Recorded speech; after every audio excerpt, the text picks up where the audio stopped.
Hello and good afternoon. Welcome to the November Century webinar. We're going to talk today about year-end tax planning. I can see that people are still jumping on, so I'm just going to give it about 30 more seconds here before we get started.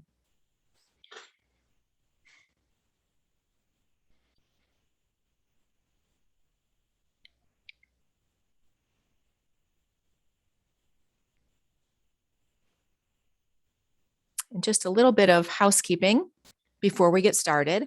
You can see me, I cannot see you. So maybe you're enjoying your noontime cocktail. Do people still do that? They used to do that all the time, have their lunchtime cocktail when I worked downtown. So I don't think I could survive that. I'd be sleeping at 1 o'clock if that happened to me. So anyway, you can see me. I cannot see you. There is a Q&A box, question and answer. If you have any questions along the way, feel free to type them in. I have another screen next to me that those questions will pop up, and I will attempt to answer all of those along the way. If you have questions afterwards, you've been getting emails from me, so you know where to find me. Feel free to reach out. Today, we're going to talk about year-end tax planning. What can be done? Maybe. Is there anything you can do right now to lower your tax bill for 2021? So we are going to talk about possibly deferring income. We'll see if that's possible for some people. Filling up your tax deferred accounts. We'll talk about spending your flexible spending account dollars, bunching deductible expenses. We'll talk about capital loss harvesting. We'll talk about charitable donations and all different types of ways to do charitable donations. And we'll talk about Roth conversions. So that's kind of an overview of today. You will see in red down here, there's a lot of information on these slides. So anybody that registered, if you're on this call, I will send you a copy of the slides so that you don't have to sit and hurry up and take notes. Okay. So again, thank you for joining me. For those of you that I don't know, I'm Janice Kakowski, and appreciate you spending about 30 to 40 minutes. Hopefully we won't be much longer than that. I like to keep these brief, to the point, and educational. So let's move on. First thing, before we talk about anything, I'm going to talk a tiny bit about the new 2022 tax law that is still pending in Congress. There were an awful lot of information in the original version of the tax law that would have affected a lot of the things that I do, a lot of the strategies that I do for my clients, and maybe even some of you on the call. So a lot of that has gone away. So luckily, I would have been talking a whole hour about the new tax law and some of the changes to planning strategies, but a lot of that has come off the table. So what I'm thinking is that when Congress put this first version out, their financial planners called them and said, "Hey, Joe and Mary, I'm doing this type of planning for you, and this is really going to affect you, and it's going to affect your taxes." And they probably wiped it out. So anyway, so a lot of that stuff is not going to affect us. What may affect you that's still inside of this tax law that may or may not pass as is that the increased child tax credit that may stick around through the end of next year and maybe even a little bit longer. If you're an S Corp owner, I work with a couple of business owners. If you're an S Corp owner, profits from S corporations will be included, if this law passes like it is, will be included as investment income for high income taxpayers. These are for people that own S Corps that are making more than $400,000 a year. So most of you on the call, don't have to worry about this, but I just wanted to say the few things that'll affect you. The biggest thing about this tax law when it comes to planning is really for the multimillionaires who, I'm not working with any multimillionaire, and this is really for the 1%ers, but they're really going to see some big changes as far as an additional surtax for those taxpayers, those ultra high earners, an extra 5% surtax just on earnings.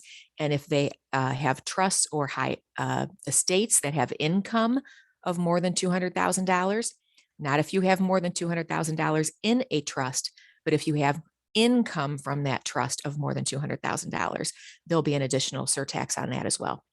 The one thing that's out of this bill, which is nice, that people were really concerned about, is that $600 bank reporting of transactions. In the original bill, they were going to require that all banks report any transaction of $600 or more to the federal government. That's gone. So we can all settle down about that, because that was something that people were not really happy about, including myself. So let's talk about year-end tax planning strategies. One thing that somebody can do to help defer some of their taxes or reduce their taxes for the year is possibly defer some income from this year to next year. When does this make sense? This makes sense for people who have a really high earning this year. Maybe they're in sales. Maybe they're, a car salesperson and they sold a lot of cars this year and they're making a lot more money than they typically do, and most likely more than they'll earn next year. If it's possible, maybe they can attempt to move some of that income into next year. Another reason or situation where this is good is when people are retiring at the end of a year. So if you're retiring this year, if you have vacation pay coming to you or possibly a bonus to be paid out, if it's possible to defer some of that, maybe you can have your employer defer that vacation pay and not pay it to you until January, or that bonus and not pay it to you until January. Keep some of your income lower this year and move it on to next year when you're not earning as much. Most of us don't have that ability. If you're self-employed, you do. If you're not, then you really don't have that ability. You're getting your paycheck when you get your paycheck. Filling up your tax deferred accounts. That's a big deal. You want to make sure that if you have not either maxed out or put in as much as you are able to save, not everybody can save the maximum, to your 401k plan or your 403b plans or your IRAs, that you may want to consider contributing more for the year. It says right here, contributing more from your earned income. Remember, you need to be employed and have earned income in order to save to any of these types of accounts. So if you are already retired, you can disregard this information. For 401k plans and 403b type of plans, you need to contribute before December 31st in order to get that deduction for this year. For IRAs, you have until you file your tax return, or until the original tax filing deadline, which happens to be April 18th in 2022, not April 15th. For whatever reason, they pushed it out over the weekend. But you have until that date to make or complete your 2021 contribution to your IRAs. Whether you're saving to pre-tax or saving to Roth, filling it up as much as you can really makes sense. Now, as far as, is it going to reduce your taxable income for this year? If you're contributing to a traditional IRA and you haven't reached those income limits where you can't deduct your IRA contributions, and I'll show you that in a minute. But if you're a typical earner and you're able to save to a pre-tax IRA, then those dollars that you put in there will come off of your taxable income. If you're saving to a Roth, those dollars will not come off of your taxable income. Okay, those dollars are taxed. You pay tax today. The beauty of the Roth is that you don't pay tax on any of the earnings from here on out. The 2021 limits for making contributions to these type of plans for the 401k, 403b type of plan is $19,500 plus an additional $6,500 if you're over age 50. So for those of us over age 50, you get a little bonus. You can save a little more. For IRAs, the contribution limit for 2021 is $6,000. Again, if you're over age 50, the government gives you what's called an additional catch-up contribution. So catch up on your savings. You can put an additional $1,000 in. Okay. Filling up tax-deferred accounts, we'll continue with that. What about a 529 college savings plan? Do you have a child going to college next fall like I do? And or maybe grandchildren that you want to save some money for? A 529 college savings plan will not reduce contributions into that plan, will not reduce your federal income tax bill. But if you're in the state of Ohio, it will reduce your state of Ohio tax bill. So more than 30 states allow you to deduct at least a portion of those contributions that go into a 529 plan. So if anybody on the call is saving for a child's future college education, that may be the way to do that. Okay. Many states allow grandparents and other people to contribute to that child's plan, and they also will allow those grandparents to take those deductions as well. Your health savings account, that's a terrific tax deferred account. Again, you need to be employed and you need to have a qualified high deductible healthcare plan. And I apologize, you don't always need to be employed. You can have a qualified high deductible healthcare plan after you retire and still save into a health savings account. Okay. But you need to have that qualified high deductible healthcare plan. If you do, you can contribute tax deductible dollars to a health savings account. That account is then used in the future, whenever you'd like, for qualified healthcare expenses. And when that's done, that money comes out tax-free. Unlike a flexible spending account, health savings account dollars do not need to be used in any certain time frame. You can put money into that health savings account and you can save it all the way down the road. You can save it for your possible long-term care expenses when you're older. You can save it for medical premiums for way down the road. It doesn't need to be used right away. The contribution limits to a health savings account. If you're an individual and you're covered, only yourself is covered, $3,600 is the maximum you can put in for 2021. For a family, you can put up to $7,200 in. Plus, there is another $1,000 catch up on this, but you have to be over age 55, or I should say age 55 and older, in order to do that additional $1,000 catch up. So unlike the 401k plan and the IRAs, that catch up age is age 50. This one's age 55, and why it's different, who knows? Congress likes to confuse the heck out of us, and the IRS keeps us on our toes. Okay, so I mentioned the flexible spending account. This is not a tax saving tool, but I just want to remind you, if you do have a flexible spending account that you're saving to through your employer, make sure that you use it, because it is a use it or lose it type of account. Typically, if you don't use the dollars by the end of the year, it goes away, it's gone, so your money's gone. This year, and through the whole COVID situation, your employers may have adopted a rule that will allow you to carry over your unused flexible spending accounts from 2021 into 2022. Employers did not have to adopt this rule. So ask, if you're in this situation, ask your employer and see if you can roll some of those dollars over. If not, go out and buy yourself a new fun pair of glasses or something. Another thing to consider to possibly help reduce your taxable taxes this year is considering bunching your tax deductible costs. So if you use the standard deduction on your tax return, and let me switch screens here to my favorite little cheat sheet that if you're a client of mine, you've seen this Numbers Unlimited. It's wonderful. It gives you all sorts of information. So you can see I highlighted here the standard deduction for taxpayers, for single taxpayers is $12,550 this year.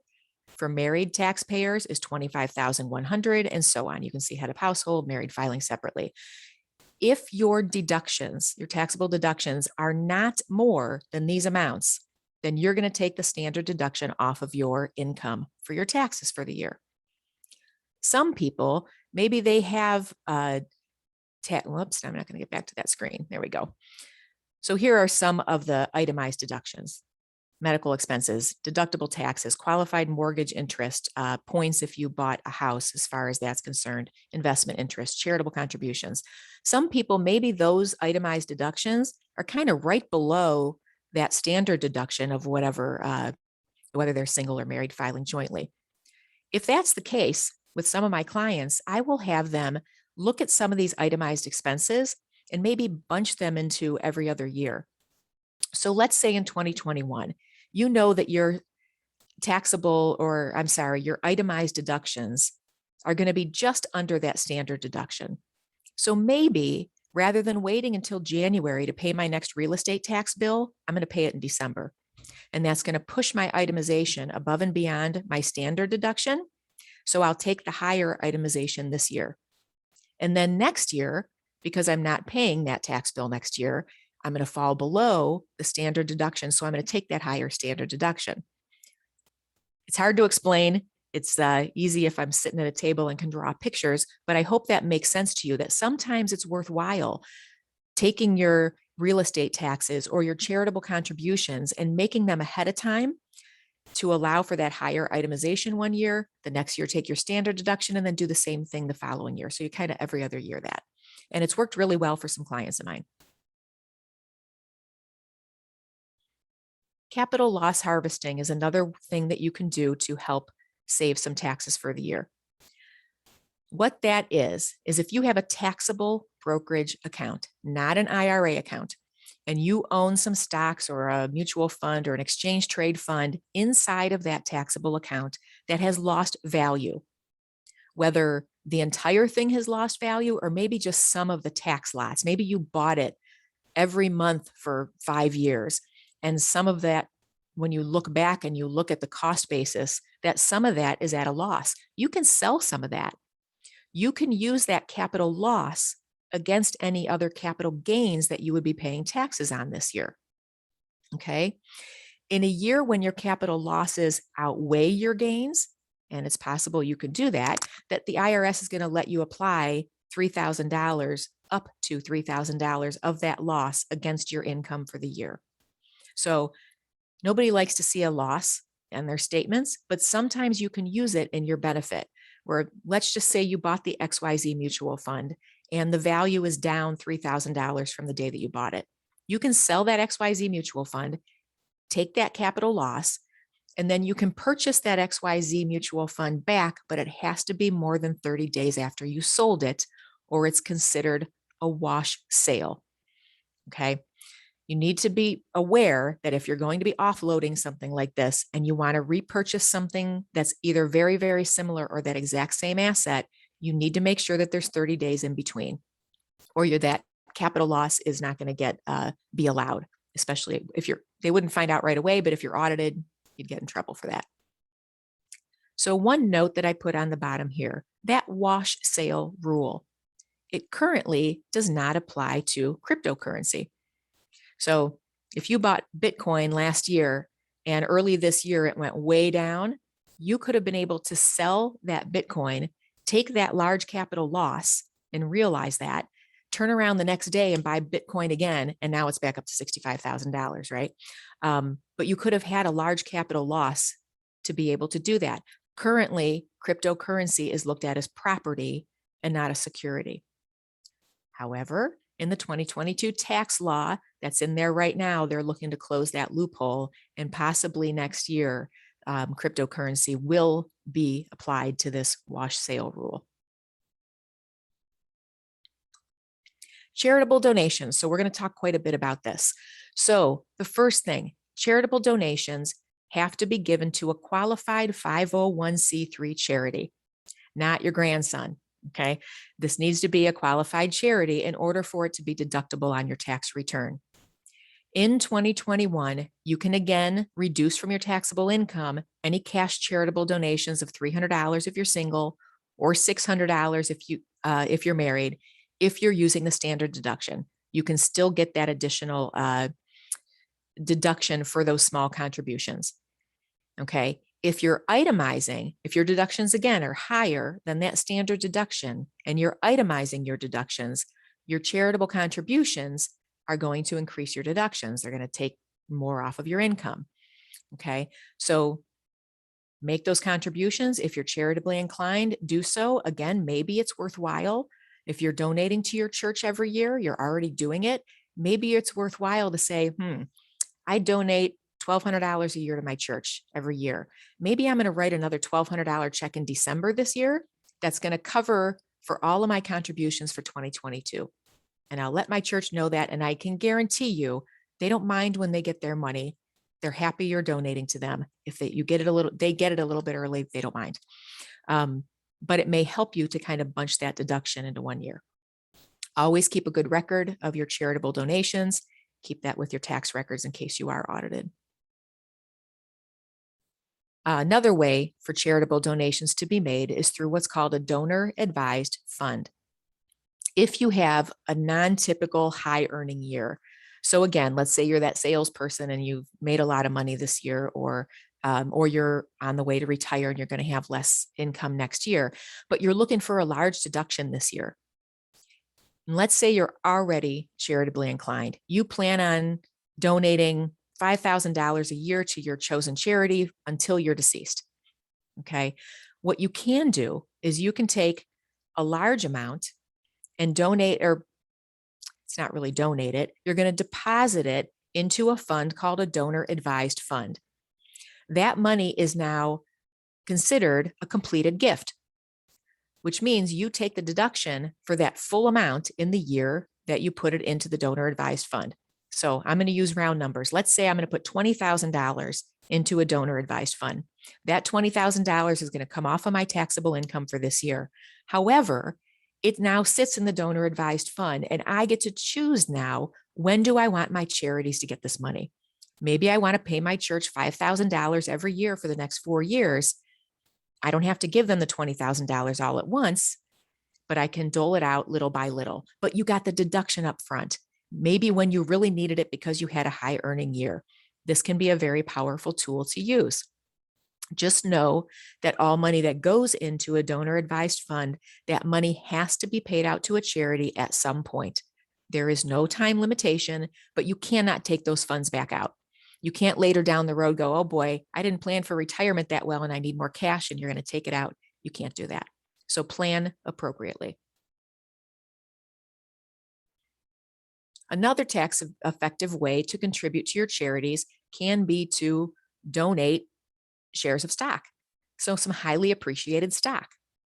So again, this would be stock or a mutual fund or an exchange trade fund that might be highly appreciated that you own inside of a taxable type of account.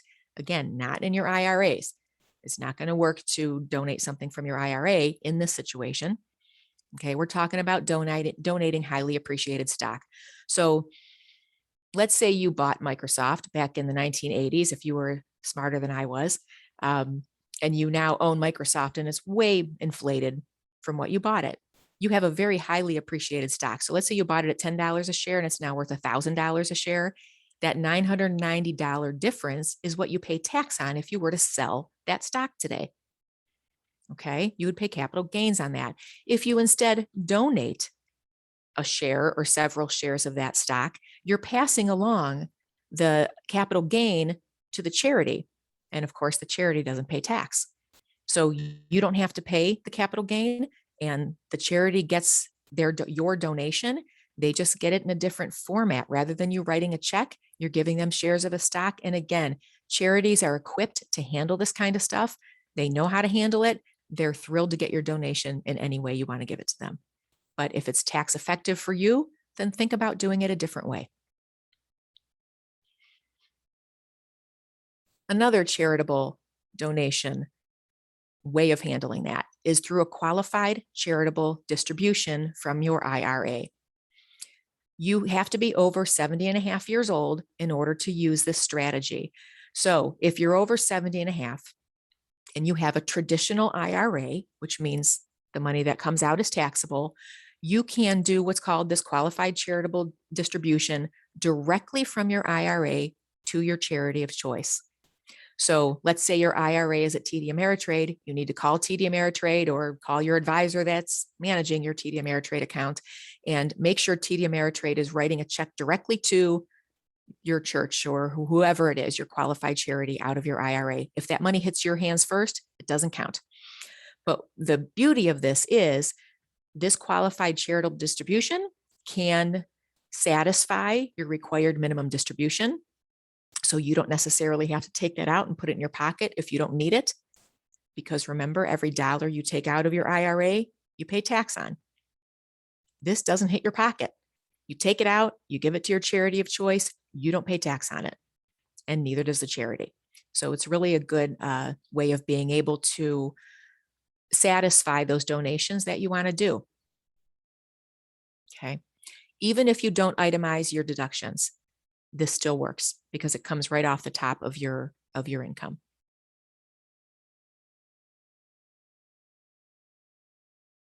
All right, Roth conversions. This is another thing to think about if you are looking at doing some tax planning strategies, not necessarily tax savings, but tax planning strategies. So let's say you have a year of low income. Maybe you lost your job this year, or maybe you retired, which can, you retired this year and you worked only through the end of February. You only have 2 months worth of taxable income and you're not collecting your pension or Social Security yet. This could be a really good year for you to do what's called a Roth conversion. And what that is, it's taking money out of your pre-tax IRA and moving it over into a Roth IRA. Typically, when you take money out of an IRA, which in this case too, you're taking money out of that traditional IRA or 401k, you have to pay tax on those dollars. So any dollars that move from your IRA to your Roth, you're going to pay tax on that amount in the year that you convert it. The idea is to get the money over into the Roth, and now it can grow tax-free for the future.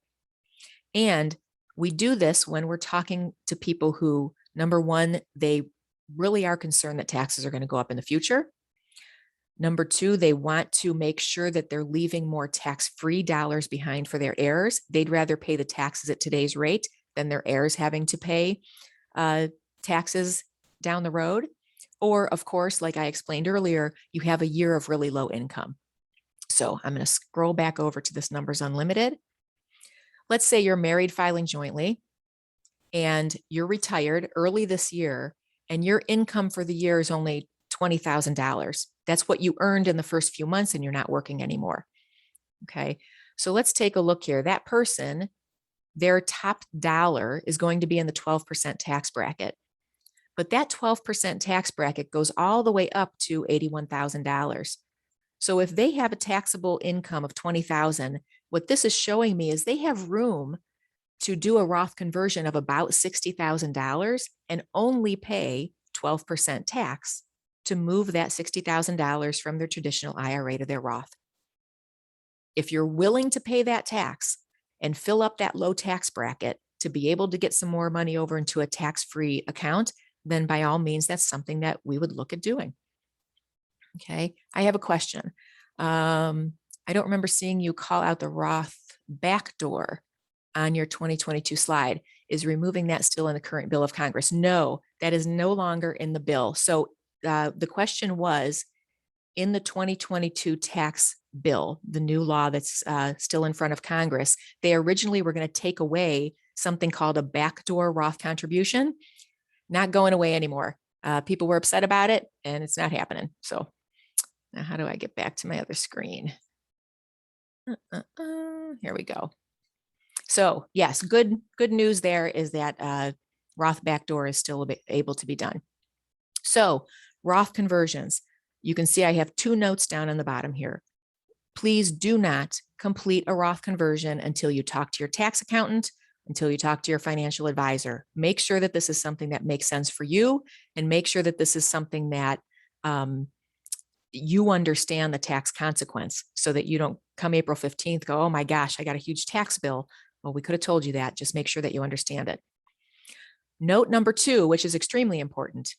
When you add additional taxable income to your 1040, that possibly can increase your future Medicare Part B and Medicare Part D premiums. So you need to be aware of that as well. If you're going to do something like a Roth conversion and you're over 65 and you're already on Medicare, that may affect your future Medicare premiums, where you may have to pay a higher rate for a year or two. So just be aware of that as well. And that's something to plan for. All right, required minimum distributions. Again, this is not a tax saving strategy, but a note to all those people on the call. If you were over age 70 and a half before January 1st of 2020, or if you are now over age 72, make sure that you take your RMD for the year, because maybe it is a tax saving strategy, because if you don't, or you forget, you will pay a penalty of up to 50%. And that 50% is of what you were supposed to take. So if you were supposed to take a $4,000 RMD and you forgot, the IRS is going to penalize you $2,000. So that is a horrible thing to deal with, and you don't want to do that. So make sure that you have taken that as well. All right, 30 minutes. We are on the dot. There's a lot of information here. Again, I will make sure I send you these screens. If you have any specific questions, please reach out. But to wrap up, know what strategies that you may be able to use to help minimize your taxes. Talk with your CPA, talk with your financial advisor before making any moves that you do not completely understand. Make sure that they are in your best interest before you do them. If you don't yet have a financial plan in place, do it, because a good financial planner will be working with you on these type of strategies year over year. They'll make sure that if any of these strategies are helpful for you, that they're going to bring them to your attention. And if it's something that you want to do or makes sense for you, then we're going to help you implement them. So if there are no other questions, I don't see any other on the board. Yep, you're good. Again, feel free to reach out. I have recorded this session. I will make sure that everybody on the call gets a recording if you happen to miss some time. And you'll also send the slides out so you have that. Thank you so much. I appreciate your time. I don't believe I'm going to hold a webinar in December. I think I'm going to take that month off, and then we'll start back up in January with some fresh new information. Enjoy the rest of your day. In Northeast Ohio here, it's beautiful sunshine, so get out and enjoy it. Take care.